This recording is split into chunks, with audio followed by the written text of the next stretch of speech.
friends. I thought it might be fun if I made a directed drawing of something I was feeling like drawing today that maybe you could draw along with while you're home during our storm days. Um, I was watching a documentary and I saw this humpback whale on it, and I thought it might be really fun to draw a humpback whale. So, if you're into whales and you want to draw, grab a piece of paper and a pencil and some crayons or markers or paints or whatever you have. I'm going to be drawing here on Clicky.com. If you have a tablet or a touch screen and you want to draw on Clicky.com, feel free to do that too. So if you want to pause this video and get your supplies, go ahead and do that. Let's make a whale. Now, I started sketching already, but I'm going to sketch on top of all this so that you know what shapes to draw. So on my computer, I'm starting with the equivalent of a pencil, just the color black, and a thin-sized pen. I started with a curved line like this because I want to give the feeling that my whale is moving, and curved lines make you think of movement. The next thing that I'm going to do is I'm going to go ahead and make a second curve. So if you look, I'm not making the shape way too big or too small. It's filling up most of my page. I'm giving a lot of emphasis to this whale. It's going to be the focal point of my work of art. It's going to be nice and big. So I've got this bottom curve and this top curve. Next thing that I'm going to do is connect those two. Right now it kind of looks like a long banana with one skinny end. This is going to be the whale's head, and this is going to be the whale's tail. Pretending the tail is flipping up. I'm going to have his two flippers here. Now a humpback whale, it's called a humpback because its fin, the top fin, it kind of is way far down its back, and it literally looks like just a hump on its back. It's not a big, bump like on a killer whale. It's just this little kind of nubbin at the top of its body. My first sketch, I put it here. I'm going to put it further back. Now, I'm going to sketch out two side. I don't know if they're called fins or flippers, but it's really fun to draw humpback whales' fins because they're kind of long and bumpy and knobbly and wonky.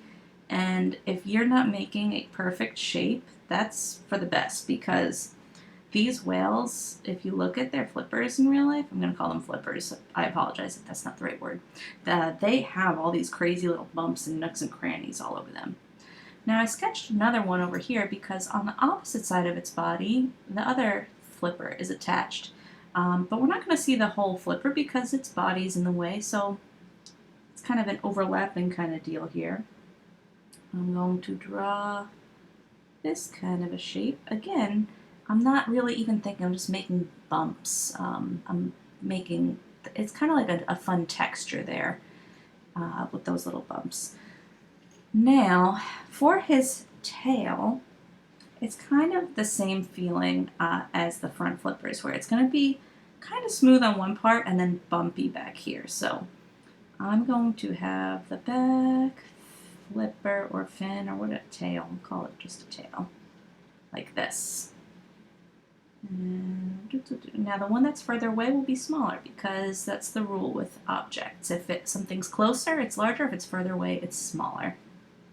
It gives the illusion of space. If you're drawing a 2D drawing, but you think of the rules of real life, that objects that are closer to you appear larger, if you put those rules in your drawing, it makes your drawing appear more 3D, even though it's just a 2D drawing. Alright, so now for the whale's face. It's kind of fun to draw a humpback's whale's face because they kind of have this weird mouth that kind of goes up and then down, like a big long frown. And then they have this weird little eye, like I'm trying to think of how it looks. It's kind of like, so that the eye kind of closes like that, and there's like a kind of circle around it. It's a funny little eye. Now that I've got the shape I kind of like, with his funny frown, I'm going to put the little details on its face. Now, a humpback whale's bottom mouth is a little bigger than the top of its face because it's a kind of whale that it doesn't eat large fish, it eats very small fish, and it has baleen, which is almost, it looks like a brush. It's got these bristle-like, I don't even want to call it teeth, but it's in place of teeth, and it filters out these little tiny creatures. So it needs a bigger bottom mouth because it opens its big wide mouth to suck in all those creatures. So I'm going to kind of like bump out here, and then they've got all these weird little bumps and knobs up here. They look like pimples or something, but they're not. And I'm just going to smooth on down to there. So I'm putting a darker line now because I'm not sketching anymore. I know I found a shape I liked. I'm going to go in and erase those lines later. Actually, maybe I'll erase them now. I grab my eraser, and I'm going to erase the lines I don't want from when I was sketching before. Again, if you're using a pencil, you can easily, erase and adjust your drawing just like I'm doing here on Clicky. If you're on Clicky, super easy to erase, as you know as well. Okay, so I've got my basic shapes. Back to my drawing pencil. So there's my, don't like that line, undo. I make mistakes all the time. Totally cool to make mistakes. There's his funny little mouth.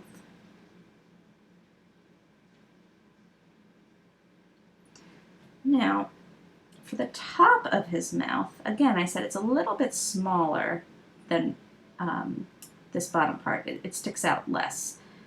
Not by much, though, so I'm going to bump up. And again, don't be afraid. If your drawing's a little bumpy, you want it to be like that because a real humpback, it has all these funny little bumps on its body. They might be barnacles. I'm not sure. Might be just how its skin is. I know that they definitely have some barnacles on them or some sort of thing growing on them.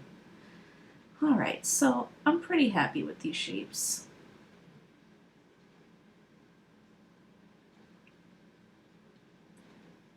Whee! All right, now I have all my basic shapes. It's time to add color and detail. I'm going to go in with line first. Line can add some really good texture, movement, and can help with the emphasis that I'm going for. Again, I want this whale to be the focal point of my work of art, and I want my eye to stay on this page. And I can do that with line. If I have line put in the right places on my work of art, the person who's looking at my art, their eye will stay right where I want it to stay. As an artist, you're kind of doing some visual trickery. You're tricking that person's eye into staying where you want it to stay and looking at what you want it to look at. That's why it's important in art to pay attention to all of the different principles of art and design. Knowing about line, shape, color, space, and proportion can really help you to make a successful drawing. So right now we're working with line, shape, and space.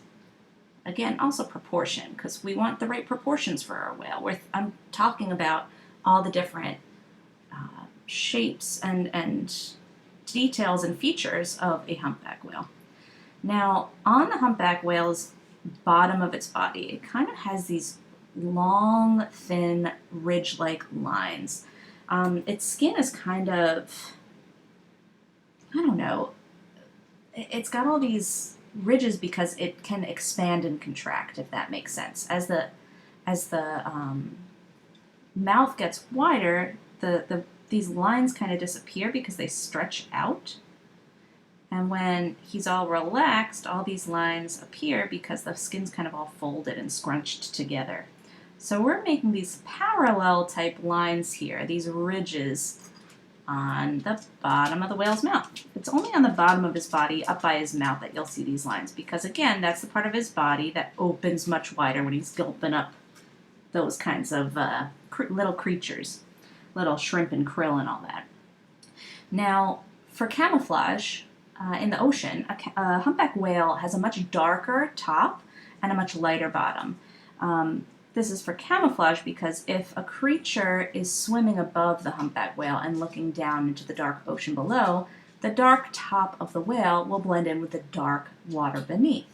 If a creature is swimming beneath the humpback whale and looks up, the light-colored belly will blend in with the light of the sky filtering through the water above. So we're going to kind of hint at where we're going to color in our lines darker on this whale. So again, bumpy lines. That it's not a straight line across for this whale. You're just going to have fun and make a wibbly wobbly line all the way to the base of the tail here. All right, now I'm going to do something a little bit different.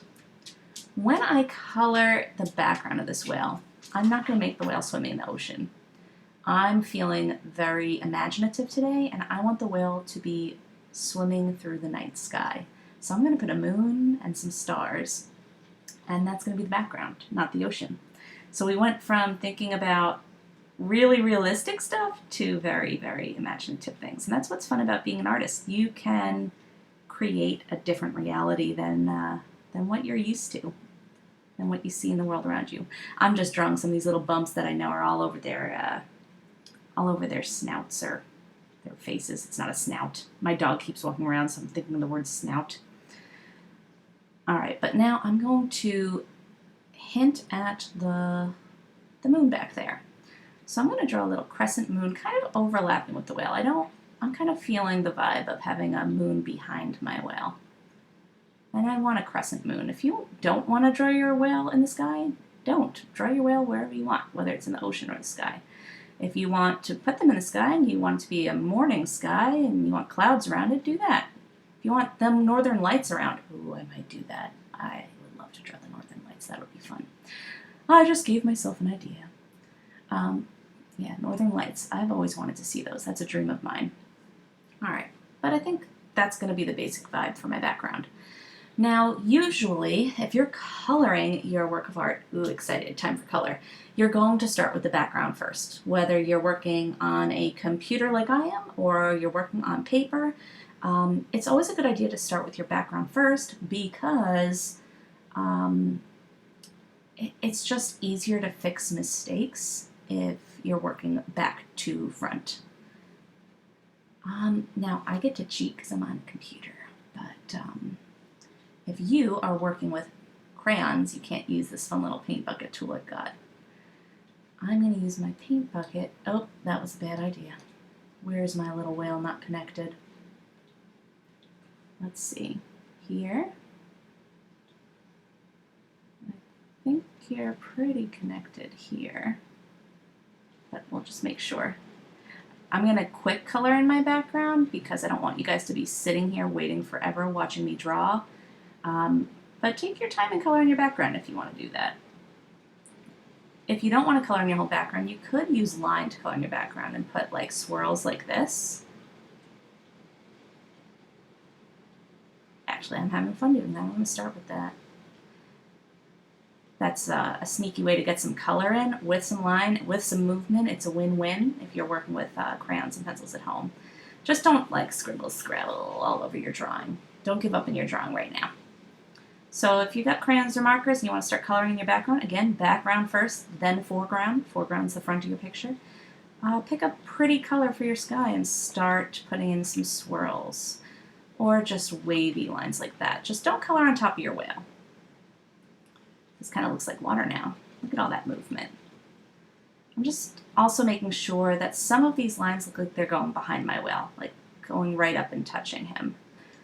Because in real life, if an object is 3D and you can touch it and it's not see-through, objects don't just stop because there's another object there. They're going to go right behind it. So think of that when you're putting your lines in your background if you choose to do that like I am. And you can hear I'm talking to myself quite a bit while I'm making my drawing, and I'm changing my mind constantly while I draw because problems come up when you're drawing, and then you have to problem solve and figure out how you want to fix them.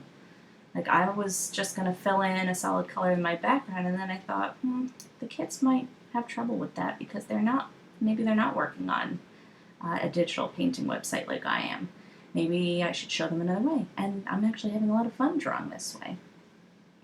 All right, so maybe you want to do lines like that for your background. Totally cool. Again, I think I'm going to put, let's see if, I still think I need to close this in. I still think I'm going to use my paint bucket tool to quick color in the background. So as I go in and color my background, whoops, I meant to do that as blue, not black. You decide how you want to color in your background.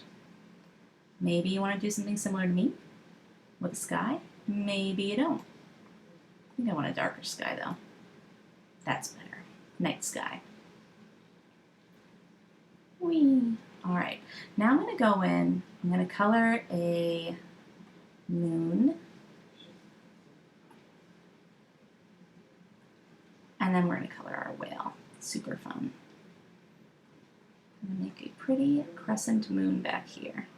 Now, if you are coloring with crayons or markers, remember to leave your moon a white color so that if you want to leave it white or color it yellow, it's not already colored a dark blue or purple.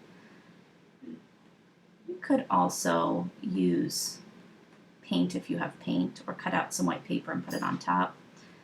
I'm going to put some little stars in the sky. Super fun. My whale in the night sky. Love him. I'm going to put a little yellow on my moon.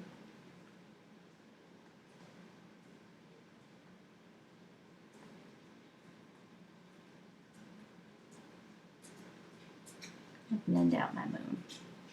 So if you're using crayons, you can kind of use a light colored crayon to kind of like make this effect around it if you want to, or you don't have to.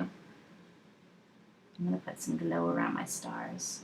Again, for some emphasis on those stars and some visual interest. It just makes it more interesting to have that glow. I know sometimes when I stare up at the night sky, it looks like the moon is glowing. It seems like there's a little halo around it of light. Alrighty, now as far as coloring my whale, I'm going to pick a pretty blue. Now in real life, humpback whales are almost black on top, but I don't want to make it all black because, I don't know, I just feel like it'll be too dark and not so fun to look at with this dark background. So because I'm an artist and this is a drawing and it's not real life, I can change the rules a little bit. So I'm going to color in just the top part of my whale, because remember the bottom of the whale is that white color for camouflage. So I'm going to follow the lines I made. Boop, boop, boop, boop. I still think I'm going to go into my background and put the northern lights. Lay down, puppy. Lay down. My dog is very jealous that I'm working from home and not playing with him. He's not going to lay down, I can tell. Super silly. Let's see if I'm going to get this go quicker. Bigger brush. Again, I'm cheating. If you're using crayons or markers, you do not get to change the size of your crayons or markers. There are some perks to working on the computer. There's his little nubbin at the top of his body. Let's see. Whee! Now time for the front of his nose. Back to a small brush. You see I'm coloring carefully. I might go in and put shadow and highlight, but probably not. This is just a fun directed drawing for today. Super fun to draw whales. And if you do something different than me, go for it. I mean, use your drawing time how you like. Maybe you're going to make a whale, but do them in a different shape or in a different place. Alright, now for his tail, it's kind of the same idea. The top of his tail is mostly the dark color, but you'll have little patches of white. The bottom of the underside of that humpback whale's tail is pretty white, but we're not looking at the underside of the tail, we're seeing the top of the tail. So we're going to remember that most of it will be the darker blue. Again, I'm using a medium colored blue just because I want some contrast with my background. If your background's really dark, you don't want your foreground to be really dark too, because then it just all kind of melts together and it's just not nice to look at. It's not a successful drawing. Contrast is another thing that's important to have in art in order to make a successful work of art. I'm just going to put a few more little blue dots for some texture there. because a real humpback's tail kind of has these mottled little spots on it, as does his body back here. We put a little few blue spots there. Now, same thing for the flippers. Some of it will have blue and some of it will be white. So just make a wibbly wobbly line and color some of it blue and leave some of it white, and we'll put a few little blue dots, again, for some texture and some interest. Look at that lovely contrast. Love it. And I really enjoy this blue. It's a very happy kind of blue color. Alright, so there's one flipper with some little blue spots. Same thing over here. I'm going to color in most of this blue here, and wibbly wobbly, and some blue dots. Alrighty, now I'm going to carefully color in his eyes. And actually I'll zoom in for you to show you how I'm coloring his eyeball. When I'm coloring this whale's eye, I'm going to get a darker blue. Oopsies, didn't mean to make that smaller. I'm going to get a darker blue. I'm going to color his eyelid like this and draw the circle around his eye like that. They kind of have these weird wrinkly lines around their eyes.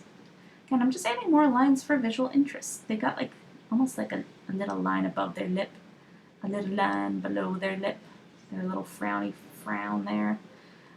As far as the inside of the eye, we're going to color it mostly black, but we'll leave one little white highlight because eyes are wet and they reflect light. So anything that light hits, it usually has a little reflective point.